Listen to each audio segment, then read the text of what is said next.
Your steps are ordered by God, but God tests you before every important assignment.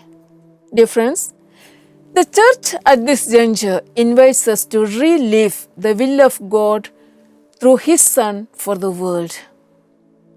In Psalm 37, verse 23, he says that the steps of a man are ordered by the Lord who takes delight in his journey.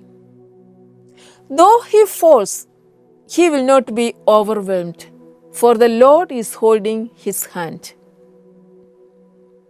It's a good news for all of us. For God holds the order of events in our lives. We arrange, but He rearranges. Acceptance of God's will can even cause a loud cry like Jesus did.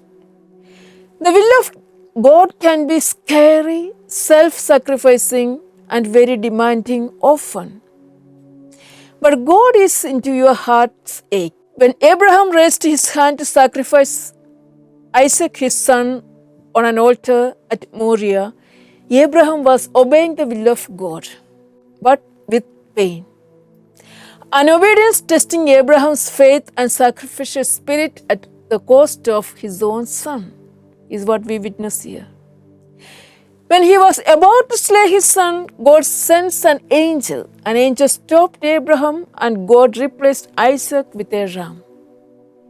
See, the testing done even to the last moment. God's deliverance is known when you have fully submitted to Him in faith. And we see in the scripture that just as Abraham was about to slay his son, he hears the proceeding word from God. And the angel stops him from slaying his son.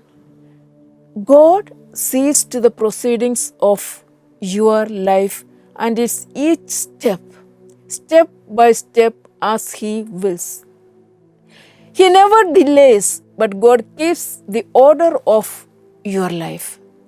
He knows what works with you in the next. At times, we are made to literally let go of our egos and self-confidence that my life is in my control. Tomorrow I will be there at this point of time. No, God resets your program. God doesn't make you get settled down with anything for a long time. Because He has new programs. He keeps on programming your life day after day, hour after hour. We read in the scripture how God tested Abraham's obedience one after the other. God ordered Abraham to abandon his way of life and leave his home to live in the land of Canaan. And soon after that, his arrival there, he encounters a famine. The Egyptians seize his beloved wife Sarah and bring her to Pharaoh. He faces incredible odds in the battle with the kings. He is told by God that his children will be strangers in a strange land. The king of Gerar captures Sarah, intending to take her for himself. God tells him to send away Hagar and her son Ishmael.